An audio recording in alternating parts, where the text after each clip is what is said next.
गायत्री महामंत्र एक बार मेरे साथ दोहराओ। ओम भूर्भुवः स्वः तत्सवितुर्वरेण्यं भर्गो देवस्य धीमहि धियो यो नः प्रचोदयात्। आज हम आत्मिक पुरुषार्थ की बात करेंगे।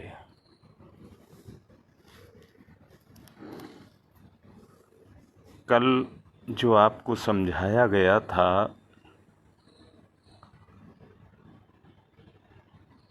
वो दो स्तरों को जोड़ने का साधन है और उसको कहा गया था मधुरता।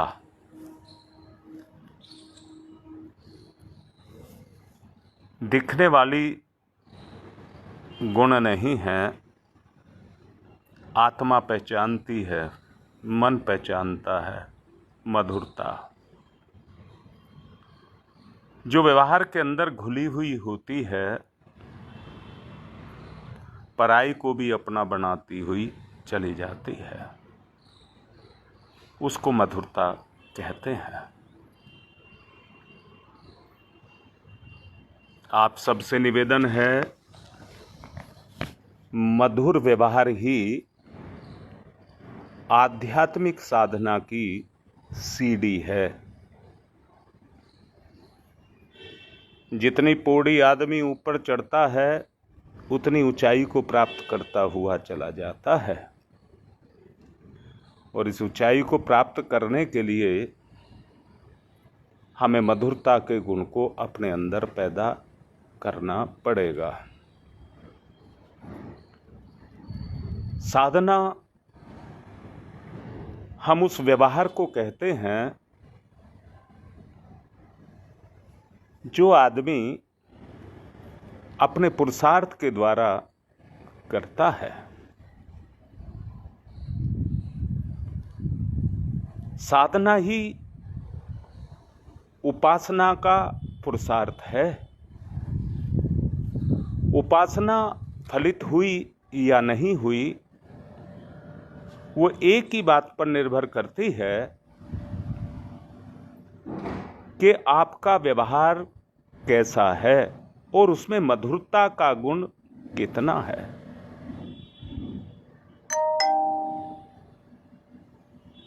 उपासना पुरुषार्थ का नाम है और साधना उसके जुड़े हुए प्रभाव का नाम है, जिसके माध्यम से आत्मिक विभूतियों को हस्तगत किया जा सकता है। संभव है इस पथ पर चलने वाले का जीवन अपने आप को ऊंचा उठाता हुआ चला जाए, अपने आप को ऊंचा उठाता हुआ चला जाए। ये आत्मिक पुरुषार्थ है। जो इस आत्मिक पुरुषार्थ को करता है वो ऊंचा उठता चला जाता है।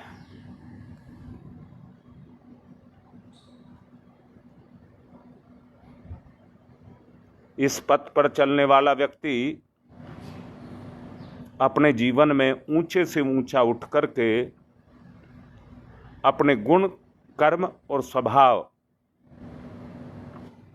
तीनों को परिष्कृत करता है। और कैसा करता है? चिंतन में उत्कृष्ट, चरित्र में आदर्श, भावना में सद्भावना युक्त व्यवहार के रूप में अपने आप को ढालता है। साथ ही साथ अपनी प्रसुप्त शक्तियों को भी जगाता है। जब इस आधार पर चलता है तो अपनी प्रसुप्त शक्तियों को भी जगाता है।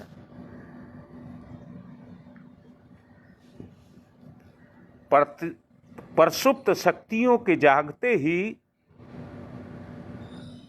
हमारी मान्यताएं, हमारी आकांक्षाएं, हमारी भावनाएं अपने आप उच्च स्तर की होती हुई चली जाती हैं। इसके लिए एक चीज आवश्यक है, एक चीज आवश्यक है, और वो केवल मधुरता के गुण से ही आपको मिल सकती है,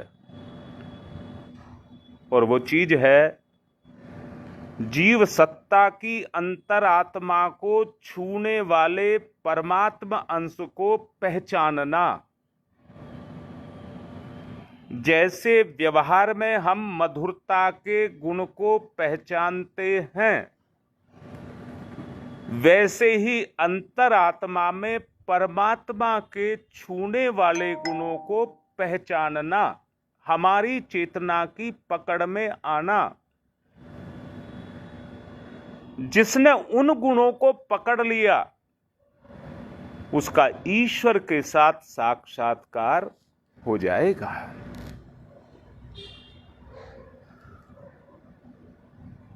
आत्मसात का प्रयत्न हमको करना चाहिए और निरंतर करना चाहिए। ये कह दूं, उपासना का मूल आधार यही है। उपासना का मूल आधार यही है। एक भाव को विकास के रूप में, जीवन के विकास के रूप में मानना चाहिए।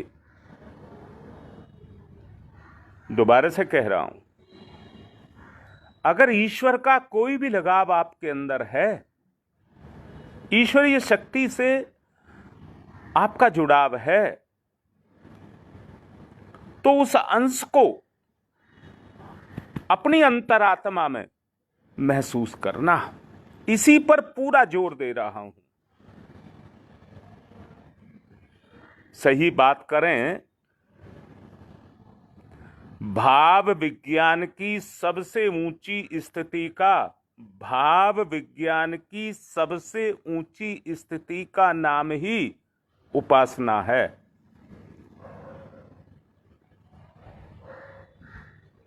बस आपको उस स्तर तक चढ़ना होगा, या अपने स्तर को, जो आपका आत्मिक स्तर है, या कहिए जो आप व्यवहार के रूप में आपके अंदर से निकलता है, उसे मधुरता से ओतप्रोत करना होगा। भगवान को कितना ही मीठा फल चढ़ा लीजिए, मिठाइयां चढ़ा लीजिए और फल चढ़ा लीजिए, वो केवल चढ़ाने वाली चौकी तक ही रह जाते हैं, वो भगवान तक नहीं पहुंचते। अगर भगवान तक पहुंचाना है तो चिंतन और व्यवहार दोनों को आपको जोड़ना होगा। जब व्यवहार के साथ मधुरता का गुण जुड़ जाता है तो आपकी उपासना भाव विज्ञान की उच्च स्तरीय स्थिति पर पहुंचने लग जाती है, जिनमें मन की स्थिति के अनुरूप साधक को माध्यम के रूप में उसको चुनना पड़ता है। सतत परिष्कार, अपनी अंतर चेतना का सतत परिष्कार, यही सोपान है, यही सीढ़ी है जिस पर पैर रखते हुए अपने चरित्र के रूप में हम ऊपर की तरफ चलते हैं।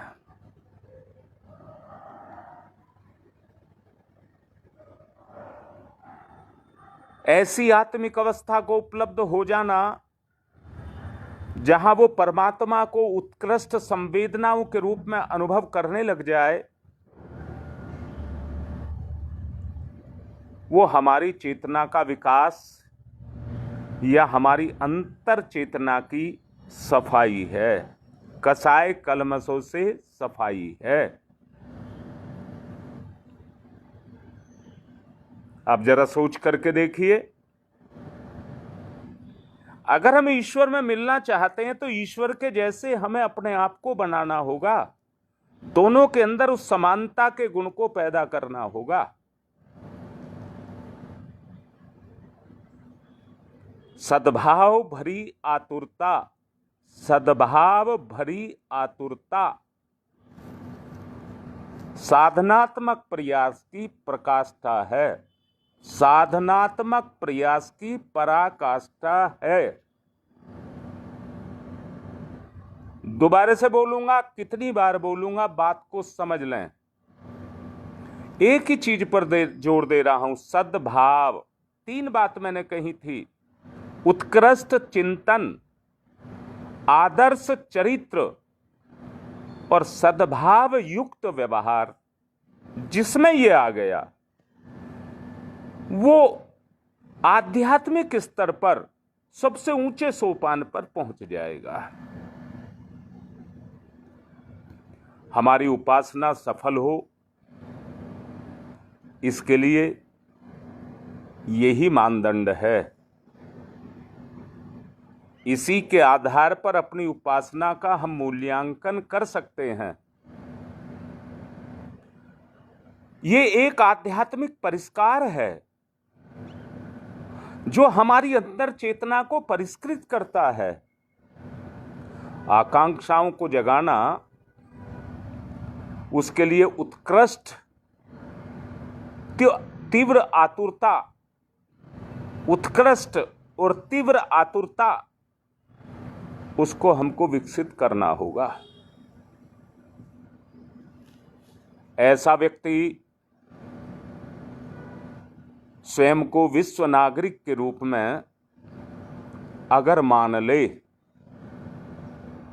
मैं दोबारा से कहूंगा, जितने को आप अपना परिवार मानते हैं उतने पर आप अपनी कमाई को खर्च करते हैं, और वहां पर भी वहां तक आपको कोई प्रलोभन नहीं रहता। जितने भी उससे संबंधित कार्य हैं, हम अपनी शक्ति को, अपने धन को, अपने साधनों को खर्च करते हुए चले जाते हैं और उसका कोई मूल्यांकन नहीं करते। उसे आदर्श मानते हैं, आवश्यक मानते हैं। मैं दोबारा कह रहा हूं, आपने धन को कमाया और परिवार पालन में जितना खर्च हो गया, आप उसका हिसाब नहीं मांगते। हिसाब उसका मांगा जाता है जो खर्च नहीं किया गया। जीवन ईश्वर प्रदत्त है। जैसे आप अपने परिवार को अपना परिकर मानते हैं और उस परिवार के लिए आप कुछ भी करते हैं, जो आपसे बन पड़ता है वो सब कुछ करते हैं, ठीक इसी तरह से अगर आप ऊंचे से ऊंचे स्तर पर पहुंचना चाहते हैं तो उसके लिए अपने व्यवहार को आपको विश्व स्तर का बनाना होगा।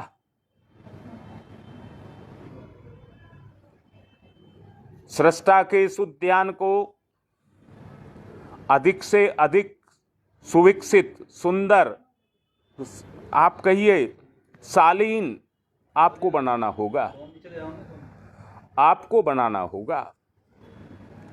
ये भगवान का उद्यान है जिसमें 84 लाख योनियां अपने अपने कर्मों के अनुसार अपने जीवन को जी रही हैं। आप उनके जीवन में उनकी क्या सहायता कर सकते हैं, जीने में आप उनकी क्या सहायता कर सकते हैं जो उनकी अंतर चेतना को लाभ हो।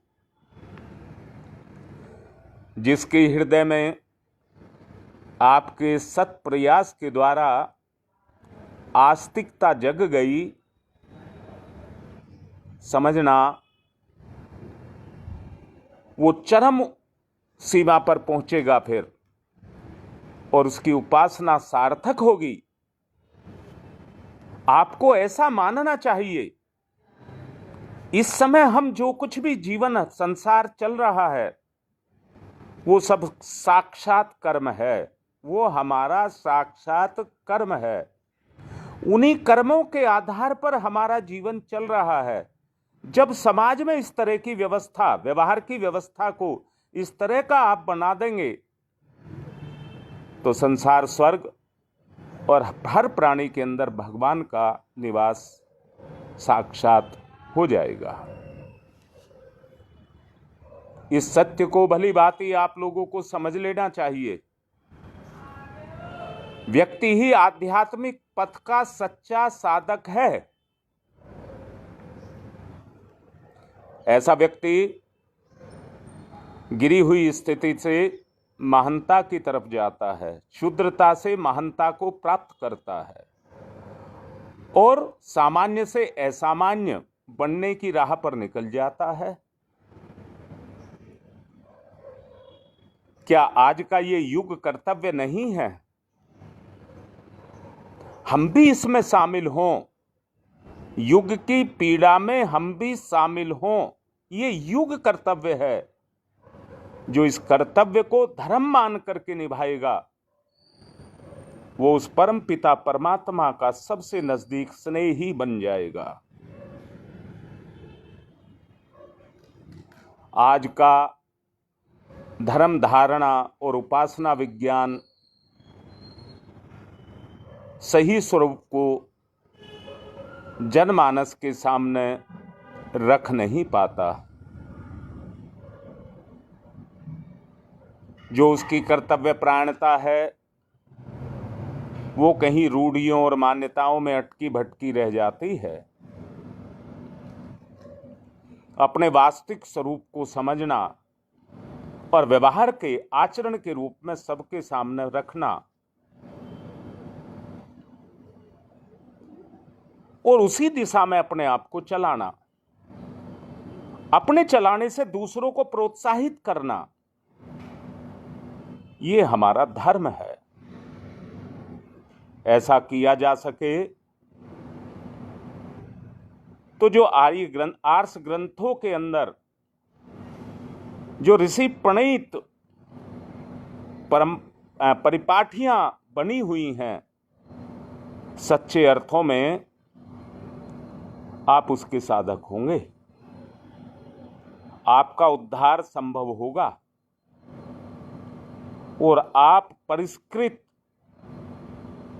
जीवन को परिपुष्ट जीवन कह सकते हैं। याद रखना, पाठ पूजा परिष्कृत जीवन का श्रृंगार है। दोबारा बोल रहा हूं, जप करना, पाठ पूजा करना, ये परिष्कृत जीवन का श्रृंगार है। संजोने में कोई हर्ज नहीं है। अपनी साधना को संजोने में कोई हर्ज नहीं है।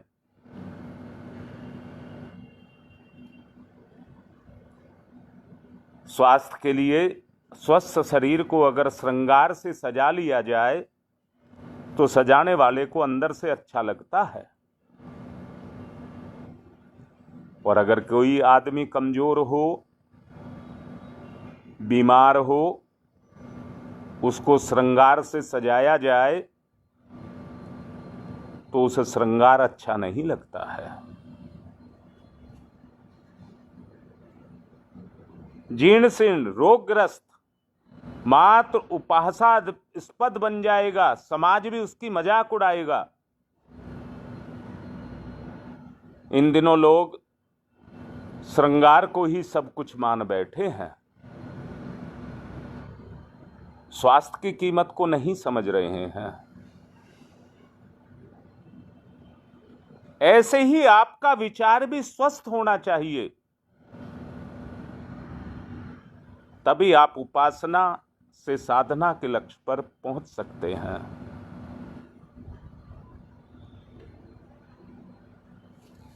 आज मैं इतने पर ही विराम दूंगा, क्योंकि मेरी मजबूरी है। जो व्यवहारिक साधना है वो आप स्वयं करें। आज लगभग 2 बजे मेरी श्रद्धेय माँ अपने पार्थिव शरीर को छोड़ गई हैं। अभी मुझे उनका भी क्रियाक्रम करवाना है इसलिए मैं आप सबसे निवेदन करूंगा कि आगे का जो अभ्यास है वो आप स्वयं कर लें। किसी को मुझे फ़ोन करना हो तो व्हाट्सएप पर लिख दें, फ़ोन ना करें, क्योंकि मैं अभी क्रियाक्रम में लग जाऊंगा। आज की बात को यहीं पर समाप्त कर रहा हूं। धैर्य रखना सब। आज की बात समाप्त।